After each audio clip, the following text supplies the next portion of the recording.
But yeah, that actually explains why I like a lot of stuff that's not in English, because I usually don't give a shit about the lyrics. Yeah. And like only on my like 10th or 12th listen do I even start to look for different aspects of an album that I didn't care about before. I always wonder what foreign music sounds like to a person speaking that native tongue versus me, you know, and it's like, does this Slavic folk metal or Slavic pagan metal sound really fucking gay to Russians? And I think it's the best shit ever. What's also really funny is when you listen to it in terms of their native language and then you translate it over, what rhymes and what doesn't. Because you hear it in their language and it rhymes, and then in us, the lyrics are beautiful and poetic, but if you split it in English, it doesn't sound like shit. It amazes me the people that are able to like the official translations, that they're able to translate and it still comes out sounding like a song. It sounds like a good song. Wow, that's and you blown listen away. to a Rammstein cover of their own songs, but they're in English, and it's like fucking garbage. Yeah, it's Sang Suck album with has 2 tracks on it that are in English. That are Don't Die Before I Do, and no. This is maybe yours doesn't have it. I just got that that's copy. the English version of Angel, doesn't it? At the end, it has two English versions of the 2 songs that are on it. Yeah, and I think Engel is one of them, and I don't remember what the other one was. I thought it was Storm Ished for Me or Don't Die Before I Do. No, it's not that. I don't think. Because that was only an English song anyway, wasn't it? I want to say. But I thought it was still another song. I want to say that was one of the 2 songs they did that are actually in English, not I love Stripped. But yeah, Stripped is hilarious. What's that song where he talks about where Lindemann talks about you're the keyhole and I'm the key? I cannot remember what it's called. It just because obviously it's German as hell. Ryan Rouse? It's obviously a very sexual song. Well, every Rammstein song. Yeah, like 80% of their songs are extremely sexual, metaphorically or not. Yeah. Let's see. Yeah. That was a band that I fully understood why people liked them. Industrial's very catchy to the ear. Are we actually talking about Rammstein? Yeah. You're throwing this? Their music was so catchy. The elephant through the hole in the needle. The fucking. I know what you're talking about. I think you're cut off, Bill. No, I know what song he's talking about. It's something like. It's essentially all Well, the I know whole the song. only Rammstein song that you like is Adios, so I don't think it's that one. No. I like a lot of Rammstein songs. This song specifically is about putting stuff into other stuff. It's like an elephant into the needle. That sounds exactly like every Rammstein song. key. Every Rammstein song ever. It's like very phallic. No, I know exactly what you're talking Bump dish. What's that other very industrial rest, like the tiles, that Ass. Oh yeah. Oh, you guys sent me a couple of those links to YouTube, and probably they sent are you every good fucking song they have. hysterical. They are really funny. They're just like these dudes in these onesies that are dancing around in a white room. That might be Norcator. Oh, that's Norcator. Yeah. I have no idea. That's hilarious. I have no idea. I can't pronounce their names. I don't know what they're saying. It's all this industrial, it all sounds like Duhas to me. But it's so catchy. And your foot taps at the end of the day. Your foot's just going. Exactly. But at the same rate. Well, Norcator describes themselves as the most band in the world. Yeah. How is that not the best catchphrase? One of their album names is what is it? The next album? Oh yeah, all their album names are hilarious, but I can't remember all their album names right now, but they're all just that kind of thing. It's like the world's next album or something. Yeah. The world's most next album or something like that. Yeah. Great. It's those guys just show how far ahead, more actually, how far behind America is in terms of just how they get metal. It's like America doesn't do the self-deprecating. They always try to be the cool, badass guys. You haven't heard Hatebreed. Well, I've seen Hatebreed live. I'm the only person here. Me too. Oh, you did? Yeah, we were at the same show. Okay, well, I've obviously just blocked that thing out of my memory.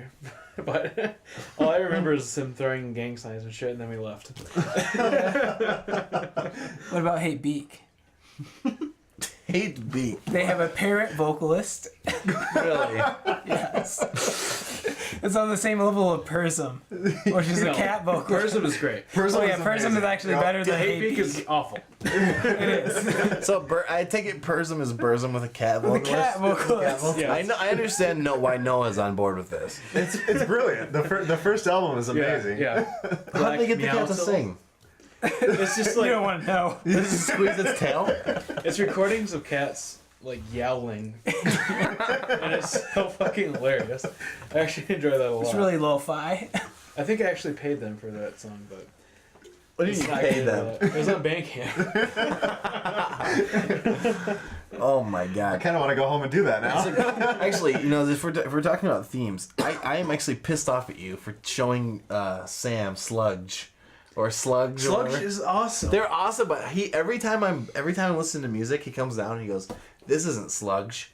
It's like all he says. So if I show him a I band, knew that he would love that band. it's hilarious.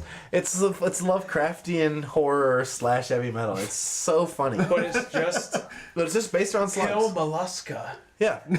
All the mollusks, all the slugs. Is that where the mollusk yeah, joke that- comes from? That's No, what I was fucking like, Milo noticed. fucking I know you were fucking wasted, but yeah. He's obsessed, dude. what Sam it is is. obsessed. Yeah. Now every Sludge time is I hear a awesome. band, I'm like, "Is this Sludge?" And he goes, "No." And I just expect that's all he listens to these days. It's absurd. It is absurd. No, Sludge is amazing. Yeah, they're incredible. I'm totally down for the whole stick to one theme the whole time. Well, they're gimmicky, but they're actually good and make original music. Like they're melodic sludge death metal. Yeah. It's just like I don't know. I don't know either. I know even less. I know I can't show him the Sam. I can't show any music. to him because in your same all he says is Sludge. You should check them out. It's literally all their songs are about pretty much giant mollusks destroying the world. It's like a audioization of the movie Slither. pretty much. No, you're thinking of Horde of Worms. Oh yeah. Oh my gosh. But I know this was forever ago. But back to Metallica. Okay. I recently peed and have had a epiphany. Okay. But we were talking about bands that I thought were extremely overrated, namely Metallica. Mm-hmm. Why didn't more people listen to Demolition Hammer? So what year did that? 91. That's why. That's the problem, yeah. Because Well, they never even became even remotely as popular as Metallica. Yeah, but so many bands, their popularity is based wholly around what time period they came out. and if they could be You think played of on all the the radio, second wave black metal musicians and how they would stack up nowadays if, Well, even like Merciful Fate came out in '83. Prior to Metallica, I feel that they were way more innovative than Metallica. I think their music is better than Metallica. I think their lyrical content is better than Metallica. They had way more of a metal image than Metallica. They wore face paint. what Problem country is- were they from? what really matters is Netherlands. playability on the radio. That's That is true. because Metallica, while they're super popular, they didn't really peak until Black Album, which everyone's like Metallica sold out. They went late. And Fuck those people that say that because not only did they just say we can play our shit on the radio, they also exposed everyone who was like, I dig the Black Album to their other shit, and everybody knows that Master of Puppets is like top tier Metallica, and now they can play it on the radio as a result of the Black Album being released. That's it. yeah, I mean, we're talking about a time period where there was no fucking internet. There was no word of mouth digitally. Their word of mouth was handing out mixtapes and Yeah. what you heard on the radio. I didn't know about And- Death until 2010. I didn't give a shit about Death until I was in college. That's 20 years after they were popular. Right? Chuck died in the 2000s, correct? I just don't understand how people decided what was going to be on the radio and what wasn't. Easy playability. You can look back at this is what I love about Pink Floyd. I guess I just don't understand the whole Radio concept about radio radio. DJs have a It's- really bad habit of copying each other too. Yeah. They just have the same playlist that they rip from somebody else, that rip from somebody else, and then eventually it boils down to there's only a handful of DJs. Yeah. They're fucking. look at Pink Floyd. They did Dark Side of the Moon. Dark Side of the Moon was a top 200 album for 15 years. Holds the record for how long? I want to say it holds the record for the longest time on the top 200 charts. They specifically released Animals, which is a very popular, Pigs on the Wing, Sheep, Dogs, really popular Pink Floyd album. But look at the way the songs are released. The Pigs on the Wing are both over 10 minutes long, and the rest of their songs are under 4, and I want to say 5. That was because back then they had very specific guidelines for how long songs could be on the radio. And they said, and that's why it's called Animals. It's a shot against the radio companies. You can't play any of our shit on the radio because these songs are too long, these songs are too short. So the bands didn't really decide what was played on the radio unless they wanted to put their shit on the radio. Black Album went on the radio. Yeah, Enter Sandman, it's fucking the meme, it's cheesy, it's the gimmicky song. It's what everyone thinks, like Metallica sold out, that's fine. And maybe I'm on board with that. Enter Sandman. But look at their older shit. Metallica wouldn't have the exposure that they have, and you wouldn't have songs like For Whom the Bell Tolls. Well, how the fuck did Slayer get on the radio? They were way more extreme than Metallica. That I don't know. Yeah. Like, that's what I'm saying. When did they Fate, start playing Slayer on the radio? That's true. 83? Because, but there's also a band. That's when their first album, what was it called? Well, there was a period when thrash music was pretty popular. Yeah. popular. Yeah. I mean, Well, and that's where Metallica came from. I mean, Kill 'Em All was a Yep. thrash. Well, Merciful song. Fate was a heavy metal band. Heavy metal was popular in the 80s. Yeah. it's popular Why before wasn't that. it played? Well, here's a good question. Look at these bands. Too extreme. Iron Maiden, Judas Priest, Anvil. You hear the first two, and you're like, these two are super popular. Anvil was competing with those two for the most popular band or heavy metal band for their genres. And Anthrax, but that's a little bit later with Metallica. But those guys, they have fallen completely off the radar. And I would say it's due to the fact that none of their shit made it on the radio. Yeah. There was a lot of bands from the 80s time period that, it's been so many years since I looked at it, but I can't remember. But I remember finding a lot of good 80s bands that I thought were fantastic when they were playing Van Halen and things like that on the radio. And I'm like, why weren't these guys on the radio? And it all came down to the fact that they didn't have enough exposure. Mm-hmm. They were only playing in their local area or their state or whatever, and it just... Have you ever heard a death song on the radio? Ever? Exactly. But to me, Chuck is one of the most influential, and if not the most important, heavy metal icon of all time, and his shit never made it on the radio. And it was just word of mouth and people who gave a shit about metal. It's like any other pop music genre, right? It's got to be about marketability first. I feel like the radio just completely ignored any non-UK European band. That's what I feel like. Yeah. Look at what pop music was though. British new wave heavy metal was really fucking popular. Exactly. A lot of UK rock musicians were really fucking popular. Yeah. They knew that's what was going to sell in the US. The Europeans fucked on America in the 70s. If you just look at the Rolling Stones, you look at Even Pink Floyd, farther on. Black Sabbath, and even before them, the Beatles. Those guys absolutely fucked on America. They might have set And the they bar for laid that, the too. path. They laid the what path. became a definitely European laid a lot of conquering. American- America's always been behind. If you look at maybe just in terms of metal, not rock music, because rock music America dominates. Boston, Pink Floyd, those guys fucking own, no question. Not Pink Floyd. I'm sorry. Yeah.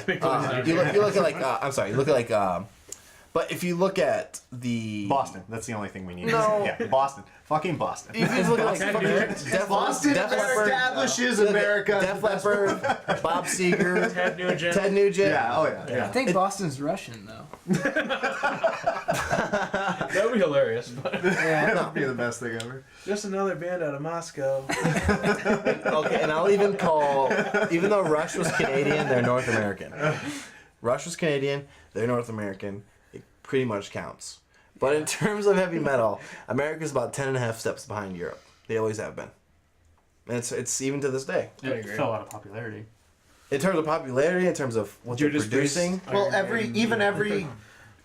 not every, but even a lot of the good American bands are worried about the fact that they're just going to be seen as mimicking the European styles, and it's like, well, Well, like Adam was talking Yeah. about on one of our previous podcasts, Enforcers from Sweden, they play heavy / speed metal oh yeah, in American style, and they're doing it way better than any American band ever has. yep.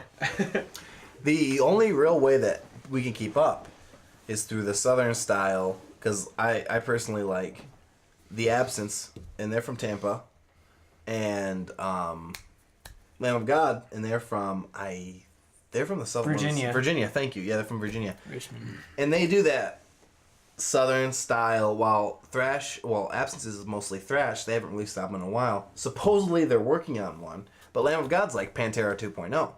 But I can't think of another American metal band that's more popular than them, especially over the last 10 years. No, Exodus had a kind of big thing. Over Lamb of God? Not over Lamb of God, but That's what I'm saying. Cannibal Corpse are way more popular than any other American. Exodus made a death pretty metal big band. wave from like the West Coast to California. They tried Well, again. Exodus were They kind of had a like pretty, they were like- Thrash is like big- punk rock, big though. four because they're Tampa Bay area thrash metal, Yep. and all of that shit's been popular. But thrash and punk rock are in the same. They're the bands that did it. They did it well. Everybody knew them. No one gives a shit about them anymore. There's another underlying factor that we're not looking at too, and that's American economics versus European economics versus Asian economics. I mean, how many heavy metal bands do you know coming out of China? None, because there's no way a heavy metal band is going to be in China. Yeah. You can't become a heavy, in America, can you become a heavy metal band and have your real job and still balance them, And then you have countries like Finland's a good one where you get a lot of government income coming in. There's a lot of socialist background and a lot of political left background. That's really important In safety because I nets. don't doubt Stimmies. that. So you're able to focus more on, they're able to focus more on artistic pursuits versus, say certain bands in America where you Yeah. have to focus on also making a living. Yeah, drop out of college and then work at McDonald's and Just Yeah. and then hope you can make it. Yeah. That's unfortunate Drop out of because Harvard I and don't become doubt that there's Boston. some kind of local scene in China. Oh yeah, Like, yeah. It's going to be I've just really never heard small and really I've heard underground. a ton of good I've heard metal like bands in post Japan. rock kind of metal You know. stuff coming out of China. It's on Bandcamp a lot. So Not heavy metal, yeah. but sci. There's some stuff there. It's not necessarily. No, it's bad not or that, black. but it's Science not going to become great. big. One, it because is. the Chinese You government know? frowns on certain things like that, especially social. I mean, that's obviously Um, a factor. It's yeah. not gonna become big here because it's not the fucking. Oh, they want top conformity scene. for the. But the most more of the underground bottom. it is, the less likely it's going to be on the radio, the less likely it's going to be big, the less likely we're going to be talking about it 30 years from now. I think you the only know. Chinese metal I know is Psy. Size Japanese. Yeah. Japanese? Oh, Yeah. that's I a know a grand lot of- atrocity that I just committed right there. Yeah. But I know a it's lot of good Japanese metal. Japanese metal bands. You better apologize. That's, I don't know any I good just did it. Japanese. Sorry, That was a sorry mistake. to the That sovereign was a land of mistake. Japan. I'm sorry to everyone in China and Japan. What's that Since you documentary? offended both of them, I'm I sure. did. I definitely did. What's that documentary about the metal bands from Baghdad? Or it's Oh like, fuck! man, oh it's my like god! Arachnus or a Scorpio or some sort of desert creature. Are these like the bands that are actually real? Well, Or it's the like- ones that were fictitious It was and trolled no. everyone? It was I don't know about that. It's like a Middle East metal documentary from Iran, Yep. and it's led During by, their occupation, they had some underground metal bands that Oh, like yeah. played during bombings and shit. That's pretty I'm awesome. so. It was like Scorpio or You want to talk about brutality in metal? That's fucking brutal. Right, they were as underground as Yeah. it gets, as in you have to come out during a fucking war to yeah, come they see were- our Well, shit. not only 7 foot that, underground in a if they were bunker, found it's out, pretty Yeah. So they were literally in a bunker. They were Yeah. sitting yeah, and if they got found out, they would have their heads Yeah. cut off. yeah. That's about as real as it gets. Yeah. Because we spent time in underground shows and local shows, but it wasn't like. That shows how dedicated the metal fan base is too. Yeah, it really does. Because everything in metal's kind of been grassroots. It really has. And I hate using that term because it's so overused, but it's been like, we saw these guys in our friend's basement. They were tight. We spent $3 to see them. And now they're huge, whatever it may be. And that's not to underscore the grassroots, because the grassroots from the 80s is different from the grassroots now. I mean, somebody with hands as soft as mine definitely wouldn't be at a metal show in the 80s. Yeah. It's not, yeah. Right? You don't have a blue jean jacket. Yeah, yeah, Exactly. And you're not hopped up on speed. yeah, exactly.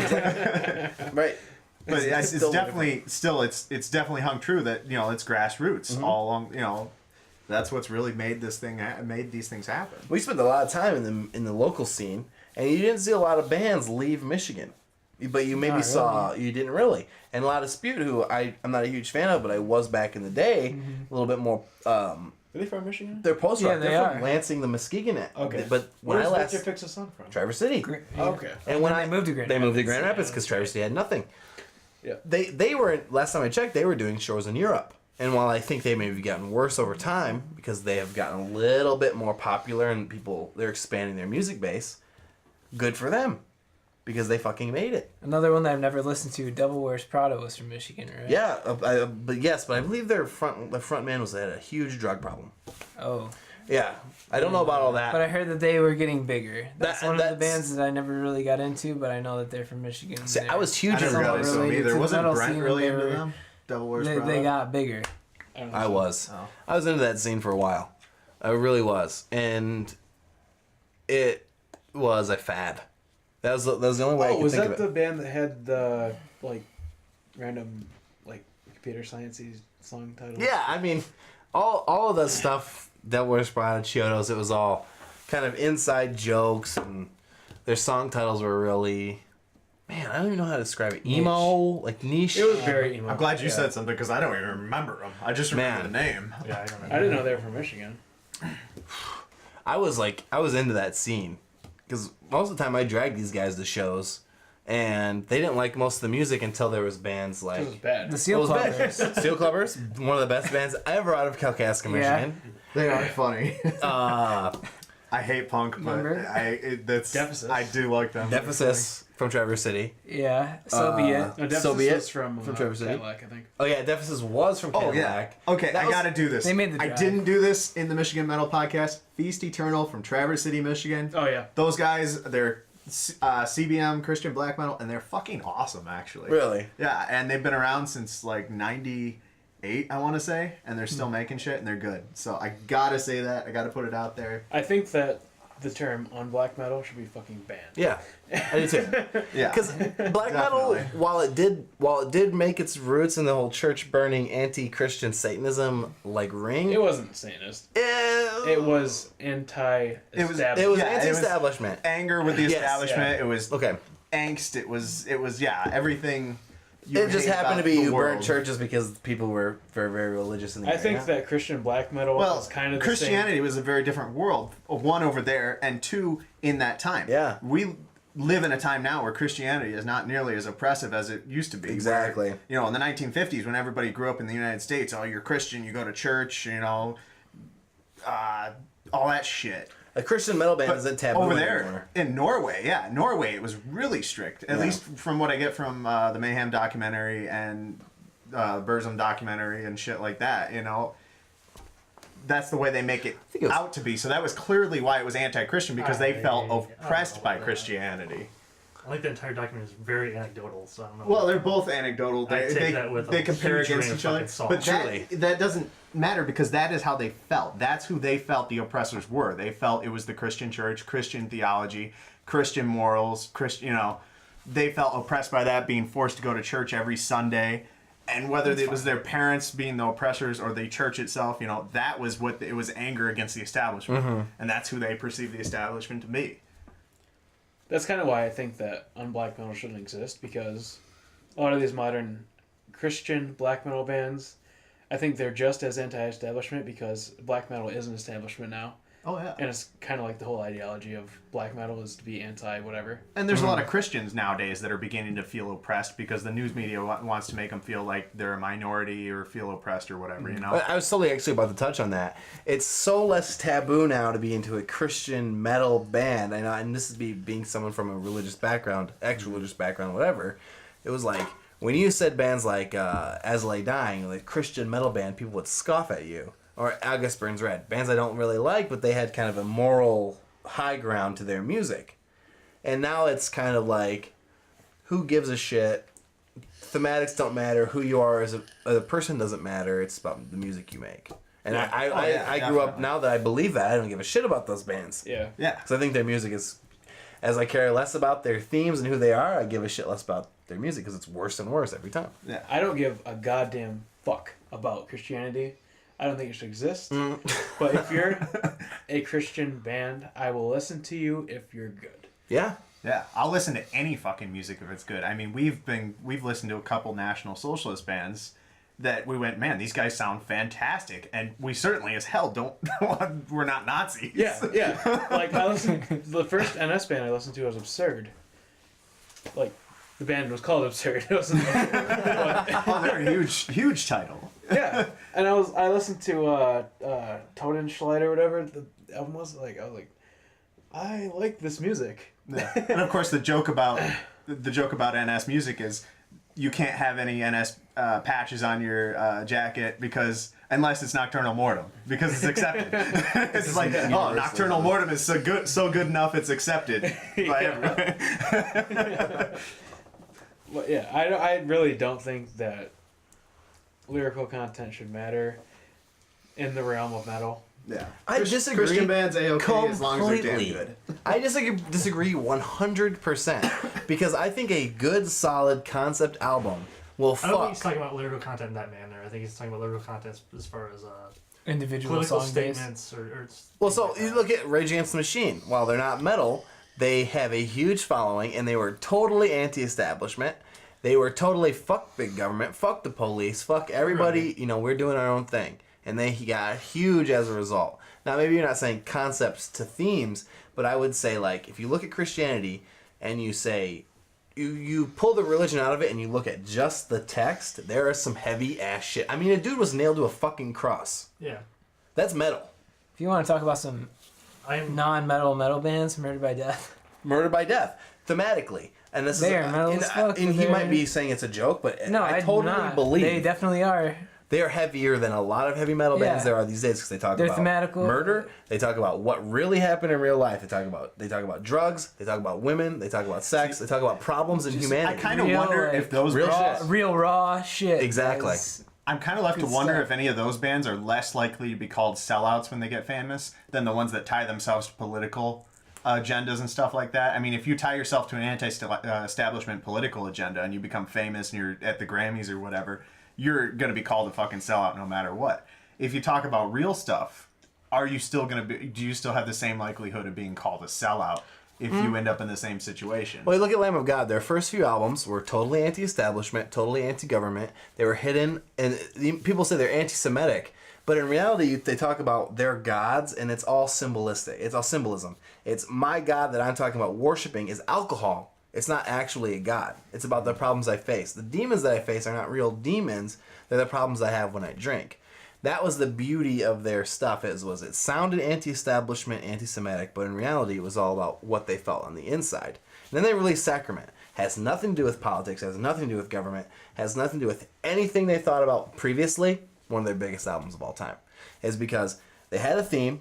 They were popular, but what was more popular about them rather than these guys are hitting notes that I really believe in? Their music. Their music carried further than their That's what I their was saying. topics. Like, But what I'm countering his argument by saying their themes is what made them popular in the beginning. yeah, but you were countering my argument by saying that you didn't agree with what I said about ideologies. But to me, the Well, band's I misbelieved not to interrupt, but I misbelieved your ideologies with concepts because I think concepts as a whole make metal.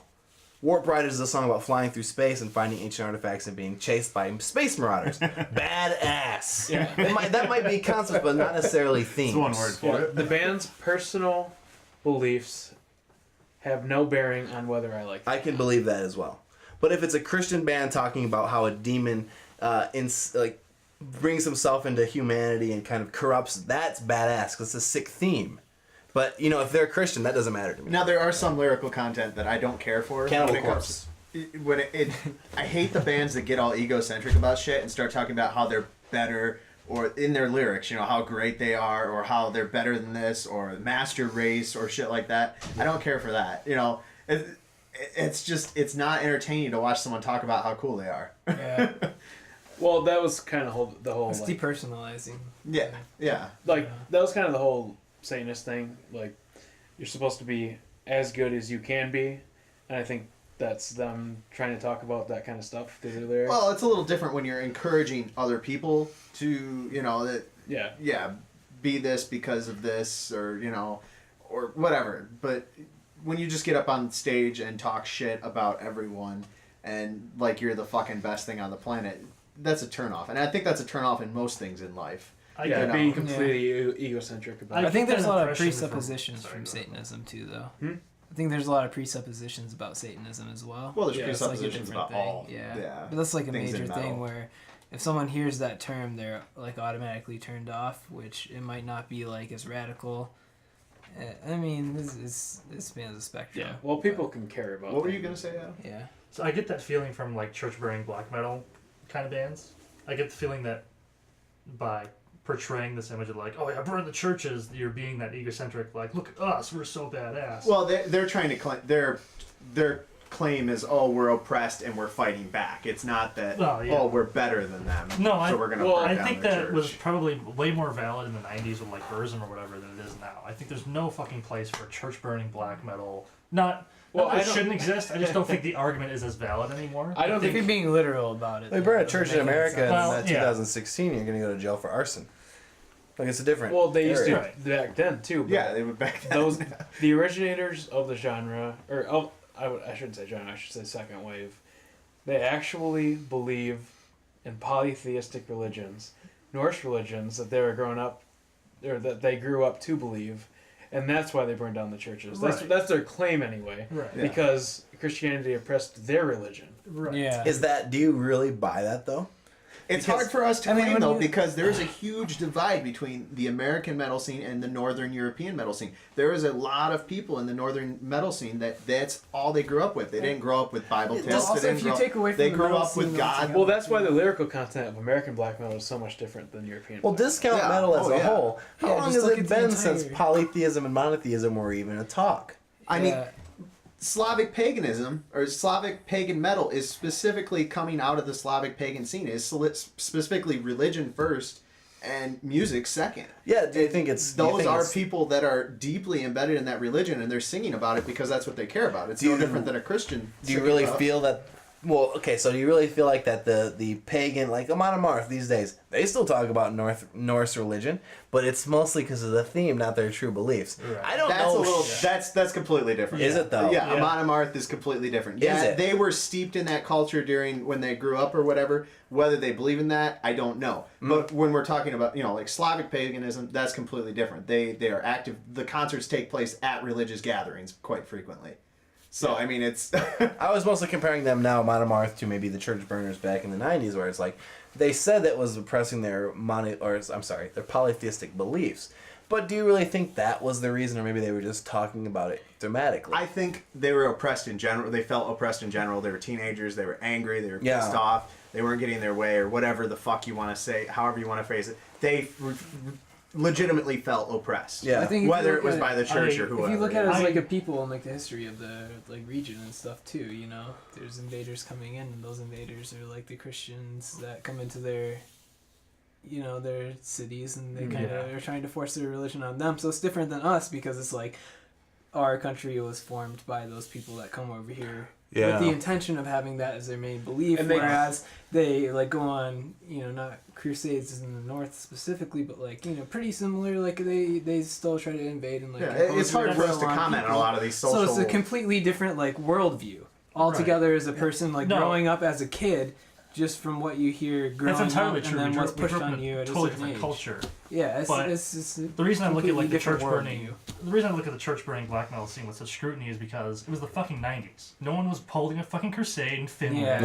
Oh, for exactly. Christianity in the 90s. I mean that's the thing. It's like you have no fucking argument. Yeah. Wait, was there any sort of polytheism? Even a lot of the members. You may be angry at it, and that's totally fine. But at the same time, it's like fucking really. Yeah, don't hit there and tell me that happening in your town. Your polytheism is the reason why you're burning this church down. I can't buy that. I don't believe that you're fucking worshiping your Odin and Thor, and that's the reason why you're burning down the church. Well, in the case of fucking Varg, I buy it entirely. I think he is a nutbag who worships fucking Thor. Varg and Euronymous are really, if you listen to any of the documentaries and believe any of it, most of the guys there claim they didn't believe in any of this shit. They were either doing it because they thought they wanted to boost the metal scene, or because they wanted to gain more praise from Varg or Euronymous. That a lot of the original members claim that was not the original reason for them to do it. Yeah. They never wanted this to become popular. They claim. But they claim. They did become popular. Yeah, it both comes down to Varg and Euronymous claiming, they were the ones. People saying they were the ones that wanted to like I make say, it big. And the whatever. Winners, air quotes, wrote the history books. Yeah, exactly. Being Varg. It's hard to speak for one who's dead and one who was in prison a lot of the time and now lives in seclusion Varg's doing podcasts. Kill himself? Right? Varg? No. That was Dad. Yeah. Yeah, Dad killed himself. Let's say, And Euronymous was killed by Var. those guys kind of that whole scene reminds me of kind of like a popularity contest, unfortunately. Like, and where the ultimate. That's the way I- That's exactly what it was. Yeah. If you believe what the documentaries say, all the other guys all said it was clearly a popularity contest between Euronymous and Var. Yeah, the only way you can win is by killing yourself. I also look at it, and I look at it in a general perspective, and it's like, yeah, these guys were important, but really they were just one small little group out in the middle of fucking nowhere, Norway. Well, it's like, and you said you put popular in quotations, and I hate to compare metal to grunge metal, but you look at Cobain, and you look at their popularity when he was alive, and now you look at him now. He's a household name. I think that holds true for any band. If your main, Yeah. if your lead, because there's a lot of importance placed on your lead, whoever your lead is in a band. Even if the lead isn't the most important member. You know, we talked about a couple bands where the lead wasn't the best person in the band. Geezer Butler, But Black Sabbath. people see the lead. They see the lead all the time. They go, "That's the band." You know, and so when that person dies, the popularity of that band automatically takes off a little. Yeah, bit. it's totally true. No matter how small it is, there's still it gains a little bit of popularity over it. I may just be ignorant to this, but I don't think that Olin killed himself to prove a point.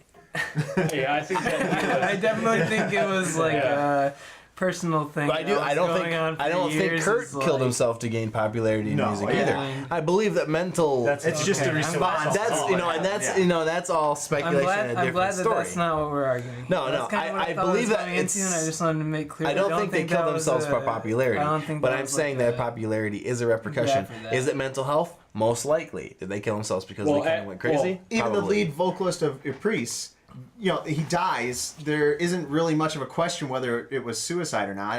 It seems to be that it wasn't. But instantly, everybody jumps on the bandwagon that he made depressive music. Oh, it was suicidal. This was suicide. Yeah, and there's a lot of man, people that band think- popularity takes off. there's a lot of people that think his last album was his suicide note. Too. Yeah, which there isn't a lot of It's not- evidence in favor of It's it. not fair to draw conclusions like that. Yeah. No, yeah. I'm not saying they did this on purpose. I want to rehash that. Yeah. What I'm saying is, Kurt being dead makes him. Do you think this may be bad? But I don't think Nirvana stands the test of time if Kurt's still alive today. Yeah, I mean that was a huge Unfortunately. statement. I'll take the Unfortunately. devil's advocate against this. You think so? I don't think it stands the test of time nearly as well as it did with him dying. Dying instantly, I agree, that increases popularity like crazy. And I don't think the music is really that fantastic. But there's something about Nirvana that seems to get strung along with the teenage angsty group that always seems to come up over and over again. Well, kind of like Led Zeppelin always comes up in the teenager group too. It's one of those bands that just gets strung along for that mentality for that age. It's kind of thing about Nirvana though, and I bring this up because I know you don't listen to Nirvana that much. I know you don't care for Nirvana that much. I do At least- actually. at least for what you've claimed? They're not my favorite grunge band, but they're in the middle somewhere there. Yeah. So I mean, the majority of Nirvana's songs. I don't know why the fuck we're talking about Nirvana all of a sudden, but Guitar Hero 2, Heart Shaped Box. And we come full circle again. 10 points for Bill. the majority of Nirvana's songs are all heavily rooted in punk rock. They're not necessarily grunge. It's the more popular ones that were the grunge rock ones, the one that were about whatever. Grunge is a pretty ill-defined genre, if you can even call it a genre or subgenre. Yeah, I guess. It's really more specific to I the just think that- style that came out of the Seattle area and the other I just during think that time period. It's not even a genre, hardly. It's like a Pearl Jam. Pearl Jam might be more popular in terms of people who are like music, but household name, Pearl Jam is not more popular than Nirvana. Yeah. No, Not more popular than Kurt Cobain. No, but I think They have that's some of the definitely same important. members.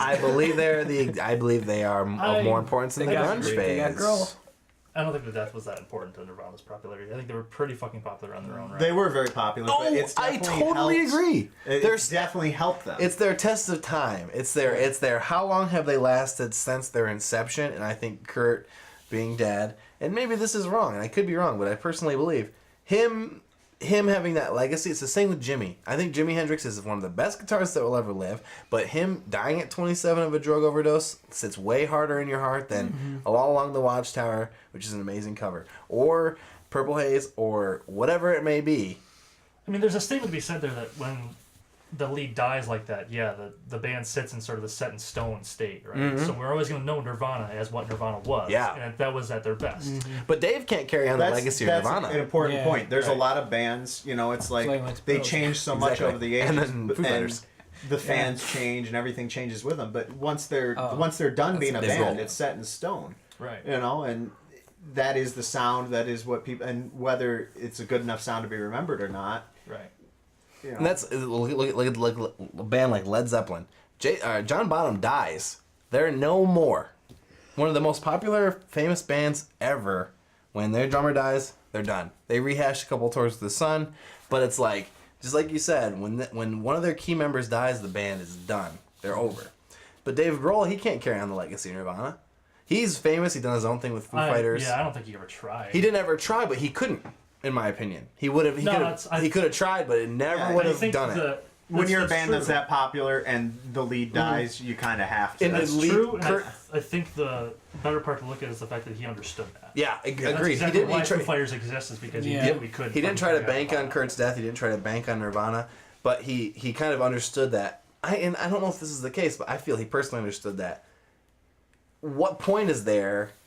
Kurt's legacy will live on forever. In that moment, you're like, man, I like Nirvana. I check him out. I Wikipedia Kurt Cobain. Holy shit, he's dead. That sucks. But for some reason, that feels like it resonates a lot more than Heart Shaped Box or Smells Like Teen Spirit ever would to me, and that sucks. But I like Nirvana's music for what it was. But when it comes down to it, it's like, what really happened to Kurt? Now, bringing this back around to modern a little bit here, Agalach. Agalach's hugely popular band. They just split up. They said, okay, we feel it's come full circle. We're kind of done. Nobody died, obviously. Right. So it'll be interesting to see how well they stand the test of time 10 or 20 years from now, you know? Well, I guess it's been how long? 20-some years since Nirvana, basically? Well, yeah, so it'll be interesting to see what Agalach is like 20 years from now. Metal's tough. Metal is tougher, yeah. Metal's really tough because grunge was a flash in the pan by comparison to what metal is from its inception to now and how it's diverse and branched. I might be a huge Lamb of God fan, which I was, but I might be now. None of you guys here at the table might give a fuck about them. No. Because it's such a separate genre, and you might be like, I liked a couple of their songs a while ago. But I haven't you listened to might them in say so no. long. Yeah. Exactly. But Well, they're an active band though. Still, they're still an active band. yeah. Exactly. But will they stand the test of time? I don't give them. I do not give them a decade outside their last album. I don't. I think it depends on if they can remain active and they keep evolving their sound. And Ashes of the Wake is not a 20-year album. There's also the external influence they have too. Like you were saying, grunge was a flash in the pan. Literally, it was a flash in the pan. It was a genre that was there and gone. But Nirvana made an impact on America. And they made a huge impact during the biggest years of a very short-lived genre. Remember MTV Unplugged? Any of that 90s MTV Unplugged, these bands where we went on TV, we played our shit acoustic. But not a lot of bands got to do that, but there are bands like Incubus and there are bands like Nirvana. Get out of here. They did. They did an MTV Unplugged? Are you serious? Really? I did not know that. I didn't know they were that big. I didn't know that either. Yeah, dude. They toured to Japan and Europe, dude. They're I didn't know that. all over. Different genre. Let's cut it from the... Completely. Cut it from the That's not a bad thing to say. But it says like those bands, they were on TV, they were nationally recognized, they did something different out of the box. And that's why, in part, why Nirvana made it as long as they did. Ashes of the Wake. I do not think Lamb of God, Ashes of the Wake will make it 30 years in popularity. I don't. Well, Black Sabbath's second album, Mastered Reality, did. I don't think Lamb of God's will. Okay, well that brings me to another question. What bands or albums do you think are going to stand the test of time in the actual current metal genre, say post-90, post-second wave or whatever? Is there anything you think here that might actually stand the test of time as music goes? What do we compare them to? Because I consider a band, and no one might disagree with this, Gothenburg, Slaughter the Soul, At the Gates, 1995. That album will stand the test of time forever, in my opinion. You disagree, I think? I don't disagree. I completely agree. I just don't think that it should. So maybe that's where we disagree. Okay, well, I mean the same about. I think Amon Amarth is going to stand the test of time because they have a hugely popular. Name another Viking metal band. Go. And Sephram. Okay, so it took you long enough. No, but anyway, going back to that, before Amon Amarth has been recognized by Rolling Stone. Mm-hmm. They played with a ton of non-metal artists in big concerts. There's a key factor with I don't think they should be remembered, but I think they will be. I think they're like the iconic of that sound too. So you surprised me when I said name another Viking metal band. He surprised me when he says one really fast because I couldn't. They're accessible though too. Mm-hmm. They're a very clean sound. Yeah. They do a lot of They're- covers too. We Yeah. just talked about this, Yeah. but I mean, They weren't in the beginning of their sound. Like, One Cent from Golden Hall, their first album was. It sounded like a Swedish death metal album. Well, that's the thing, is Viking metal was a differentiation from Black and Death. It evolved, and we've lived through that evolution. We've got to see it evolve. Yeah, and they're then now the the last forerunners. album sounds just like a fucking heavy metal album. It's slowly devolving into heavy metal. but their accessibility has grown 1,000,001 fold compared to their old stuff. Also, they have one of the best live concert DVDs. Well, there's no question. I have the four disc Amon Amarth DVD. That's where I watched it. it. It's the one I let Bill borrow. One of them, they have a fucking Viking fight. Like axes and, like big sword boss and shields boards. and a half of a boat. They fight on stage. What are the It's Slavic amazing. pagan metal bands I listen to? They play at all awesome. these festivals, and they've got full on like hardcore SCA battles going on, Viking swords and shit. It's amazing. awesome. is that Grog I or love that. Brian or Yeah, I can't remember if it was Gry or one of the Speak about like showsmanship. Well, they're like all female fronted. There's nothing that's gonna get you more into a band than like watching a fucking full-on battle during the. Right. Exactly. There's a lot of bands who went there. That's great shit. And they were kind of like, if you think about Kiss, yeah, their music's iconic, but if you think about, Gene Simmons and you think about Stanley and you think about those guys, the face paints. I'm the glad big you said that boots. because Amon Amarth's theatrics really remind me of Kiss now. But they rival each other. It's the secondary though. I think Kiss is theatrics first. Guar's the same way. It's the way Yeah. they look. The music Rammstein. second. Rammstein. Florida. They have crotch pieces that shoot fire out of them. Yeah. Yeah. Is their music cooler than that? No, it's not. I'm sorry to say, it's not cooler than the crotch fire Yeah, flamethrower. But like Amon Amarth works in reverse. They have sweet Viking metal music, and then suddenly, boom! It's a giant fight. I don't know. I find their music to be pretty. It's bland. Yeah, But bland. I put Amon Amarth and Rammstein in the same category of. Bland. That's Bland. exactly what it is. Bland. No, it's not. Because what do they have first and foremost in common? It is relatively easy, catchy riffs. Okay, that's Yeah. true. That's what makes them popular and makes them Yeah. easy and Any accessible Amon to Amarth listen song to. I've ever liked was super catchy, and that was the only reason I liked it. Dun, And that's the reason I like Rammstein. It's the same thing, but it's like AC/DC. AC/DC released the same fucking album for 25 years, and Yep. they made it huge every time. It Yeah. does not matter. You And get they're a still song, remembered. bingo. They're still remembered. And I don't think Angus Young is worth a shit, but he played a sick SG, and he has a lot of really popular songs. So as long as you produce a couple really popular songs and have a ton of really catchy shit, you're going to be remembered. What's the apparently. difference between 89 Jailbreak and Thunderstruck? Not very much. Not much at all. In terms of AC/DC. But they all released. the AGD bullshit? It's all the same notes. It's the same thing, and it's some dude who's high on something who's fucking screaming about sex and rock and roll and whatever. But they made it on the same thing over and over. And Amon Amarth, they're kind of in that same boat. Their Long music's it's a long ship. Thank you. The same Thank boat, you. yeah. The same exact boat, and they're pillaging through rivers and fucking knocking churches down. Regardless, they do the same thing kind of over and over. Slight I variation think here that's and a there. key factor in being accessible or becoming popular is defining a sound and sticking the fuck to it. Yep. I think that's why, like your argument with Lamb of God, is you don't know.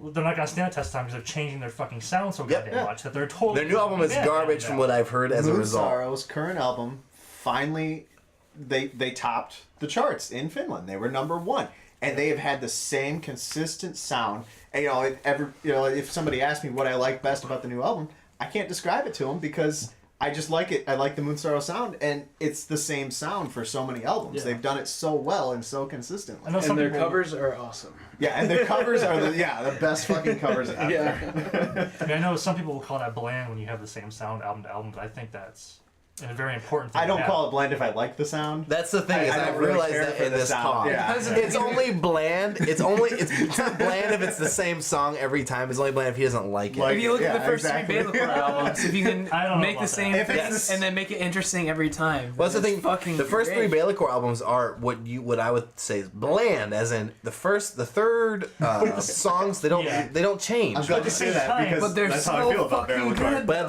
the same time But at though, the same time, I know Bellacore for a sound. Yes. Go to that band for that Exactly. sound. Exactly. When you want to hear And they do tight it better riffs, than anyone else. Yeah. yes, they do it better than anyone Or else. they do it because no one else is doing it. You know? Exactly. I don't know if they do it better than anyone else, but Who's better? Who's better in the melodeath scene? Garden of Shadows. I don't know who they are, but I disagree. I disagree completely. Insomnia was another band who maybe I I think should they've just done know. it the same kind Yeah. of way multiple Yeah. times. Insomnia was great. They are great, and I want to go back. I'm looking at their discography right now. That's my opinion of Swallow the Sun. Maybe too. that's They just have because this I've very seen them distinct multiple doom times sound recently. that Tyler go believes, to that band for that sound. Tyler believes Shadows of the Dying Sun is their best album, 2014. Well, I highly disagree. I think too. Above the Weeping World and Since It All Came Down are both much better, and they released 10 years I think earlier. their second album is my favorite album. Across the Dark? Wait, I'm sorry. It's not their. Since It All Came Down. Yes. I believe so as well. I want to look at the song list. But the thing is, Bereavement, best song by Insomnium. Their first few albums kind of relatively the same. Heavy on the keys, Yeah. good riffs,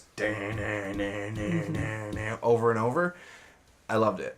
Would you consider it bland? A lot of people would say, "Hey, this sounds just like their old shit." Yeah. Doesn't matter. They fucking Well, kill see, it. if I find their old shit to be bland, and they're producing the same shit, then It's bland all around. Bland, yeah. all around. I consider AC/DC to be bland, but I consider the Bailey Core's first 3 albums to be some of the best melodeath you'll ever hear. Yeah. Yeah. While maybe Of Breath and Bone sounds kind of a lot like Frail Tide.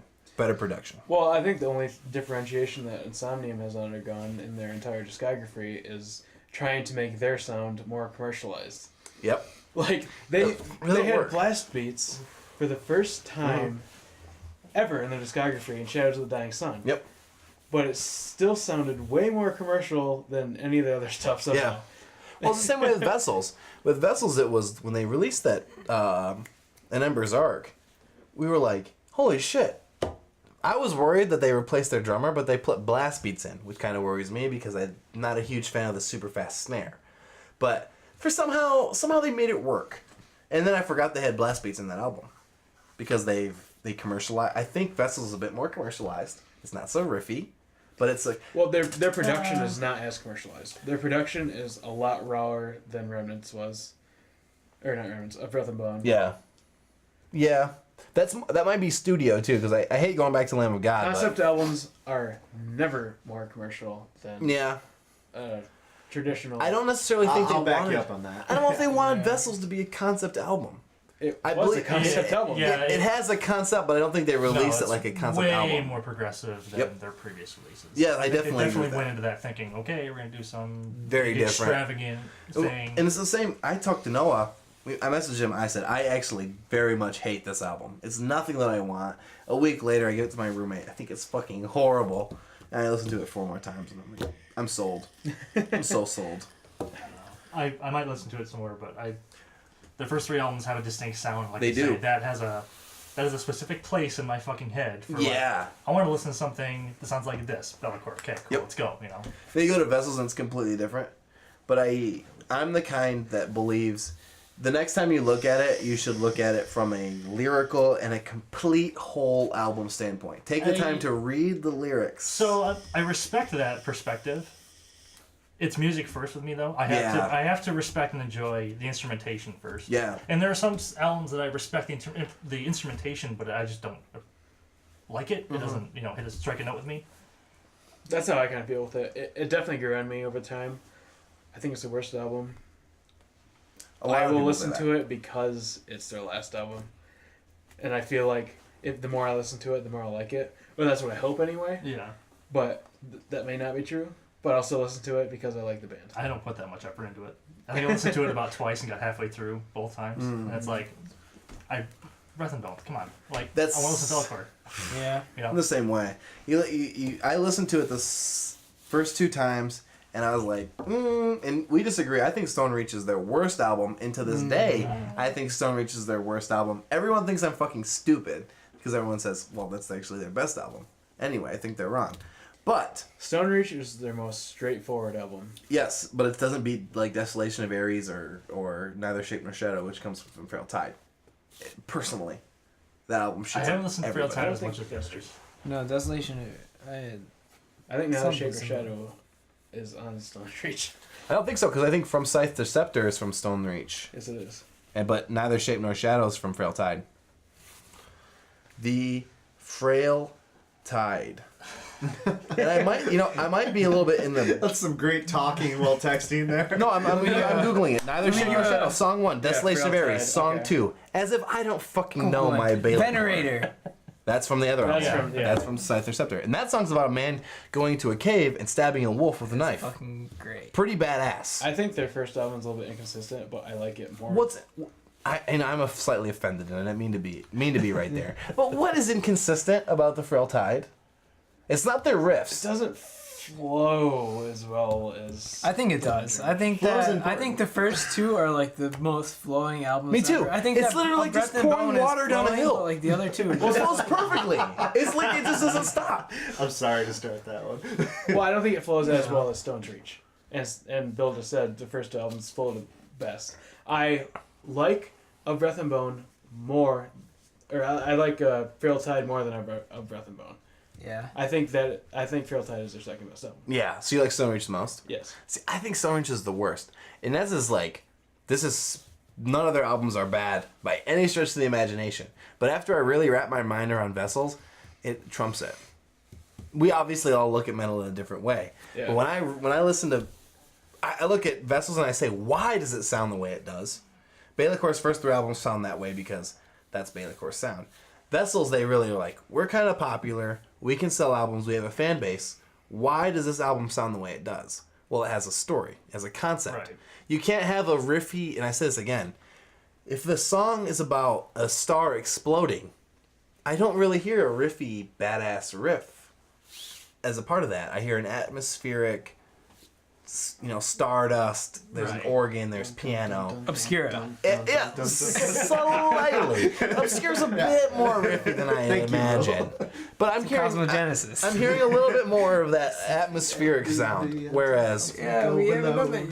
well, I think Neither Shape Nor Shadow is kind of like this, almost like a legion of soldiers or army kind of coming out of the water to fight. They returned back to where they came from. I returned to Wade once more.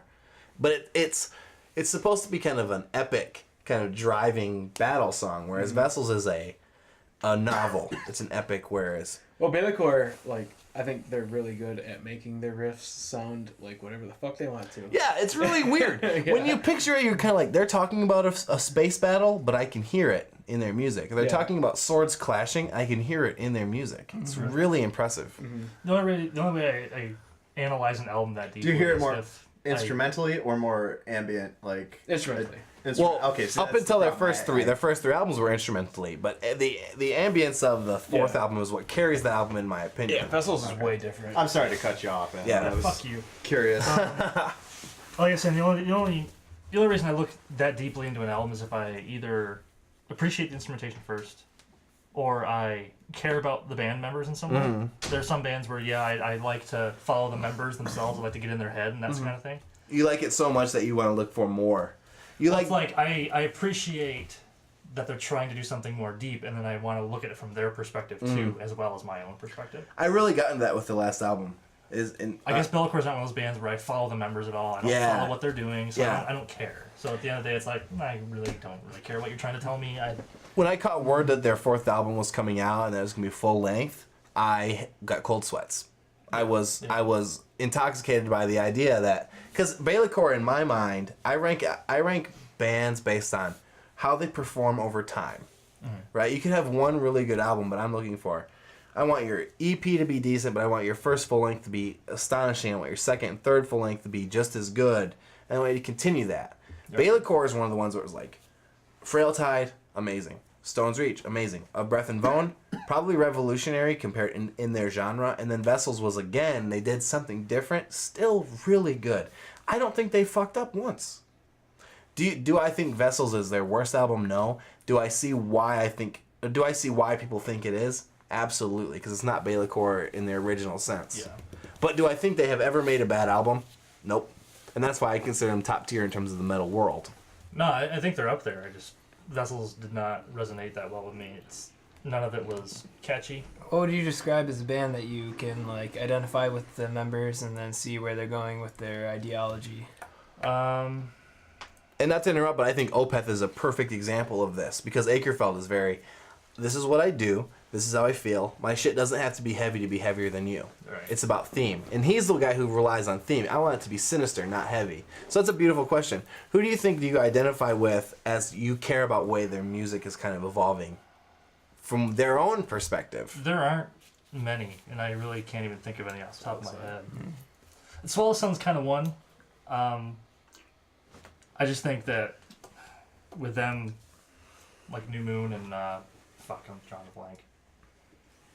Selection North, Plague of North Butterflies, Forest, now. No Blackbirds, Plague of Butterflies, Hope. Fuck's the other one? There's one in there.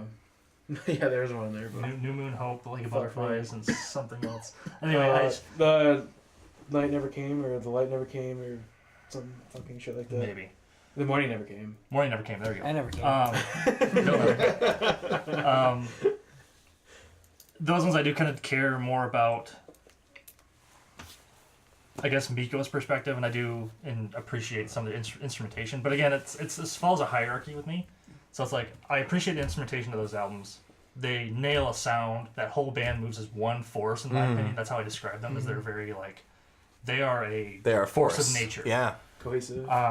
After that, I look at the lyrics. The lyrics like, okay, there's some weird shit going on here, and you don't exactly know what it means at face value.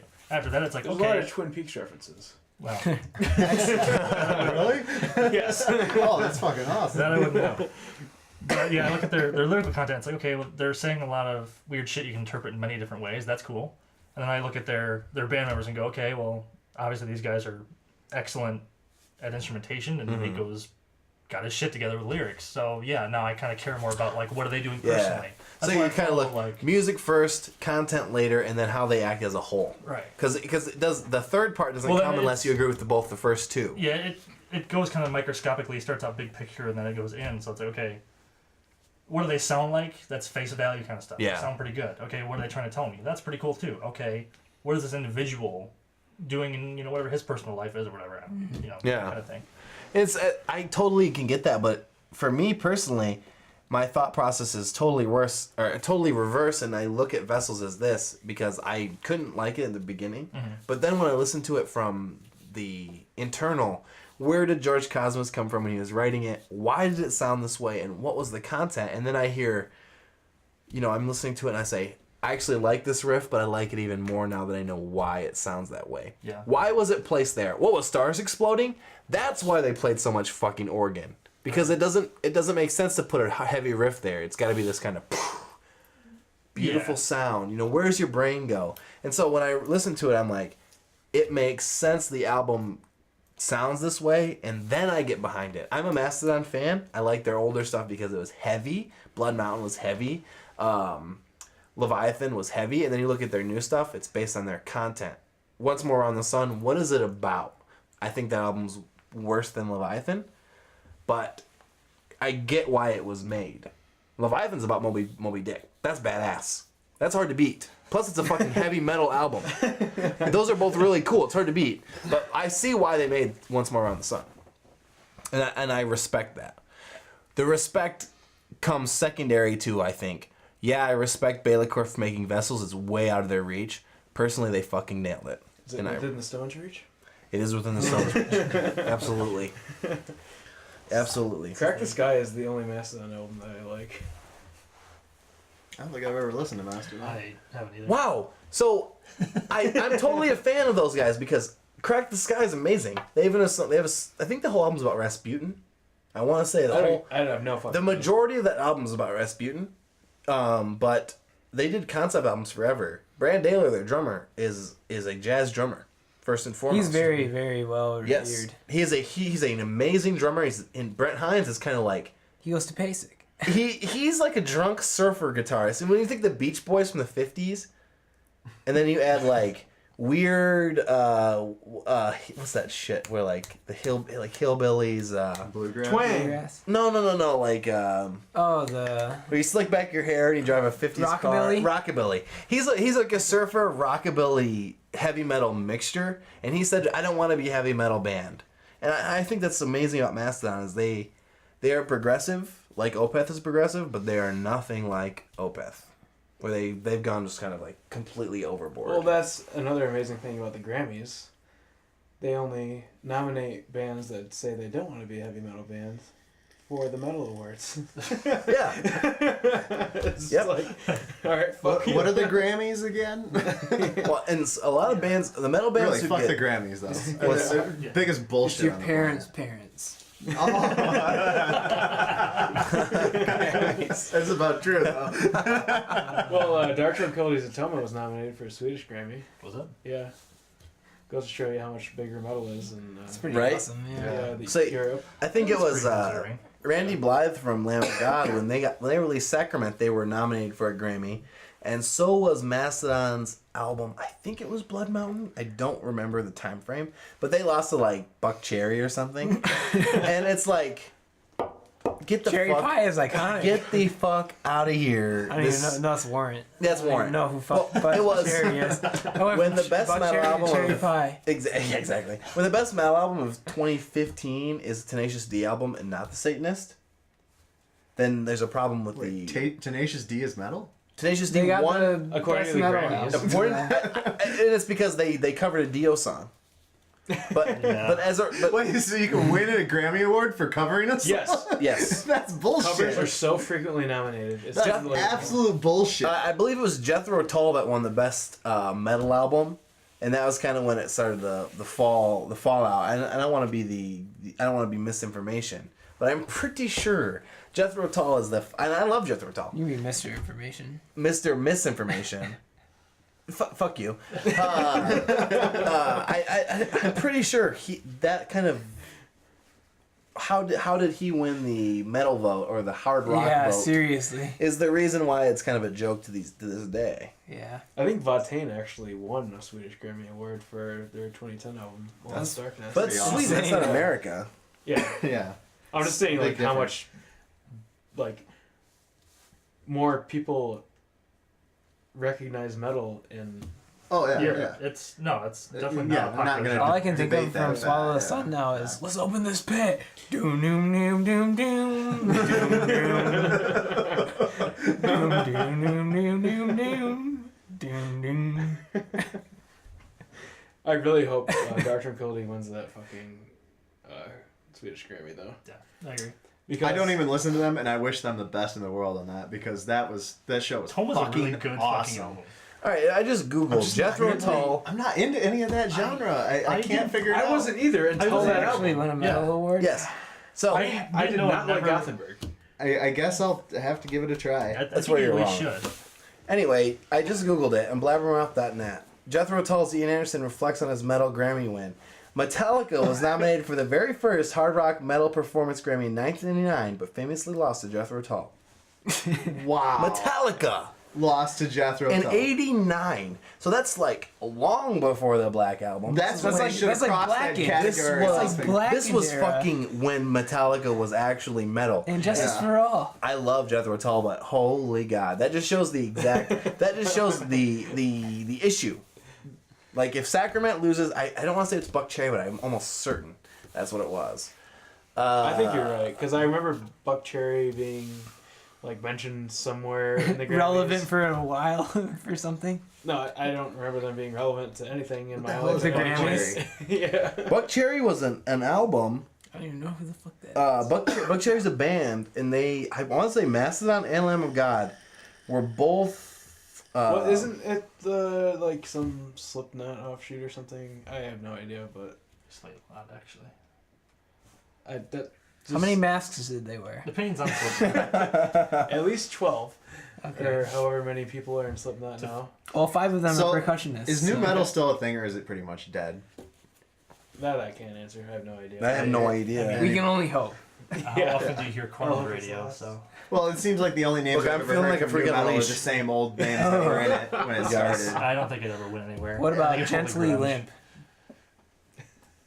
Gently Limp. It's my Slipknot new sister's metal? acoustic Limp Bizkit cover band. Gently Limp. I'm pretty sure Slipknot's new metal, isn't it? It was never considered new listened to metal them. at some point. Yeah. I don't know. I don't even No, know if it's Slipknot's still around. no, it's considered brutal technical death metal. Okay. Yeah, they're on the same level in Necropages. Who? Slipknot, dude. Slipknot. Man, that was the band that's like you're in high school and you want to listen to metal, and they were just on the. You just don't know anything. They were on else. local radio. You were You know, ignorant. You it's didn't know any better. 95.5. You don't know any. Mistakes were made. Yeah, so you, I just remember it's a those. gateway band if we're being nice. I remember those bands were all like listen to the kids that lived in the burbs, and so I didn't listen to any of You them. didn't rap your rascal. Now you're 4 years in. That was you the got 7 children. suburban music. That was Slipknot and Insane Clown Posse and Oh man. Shout out to ICP. I don't remember the other ones. All the gigolos. Corn, yeah. So if we're going to talk about Black Dawn, we should make a... Where's Black Dawn? Cut it.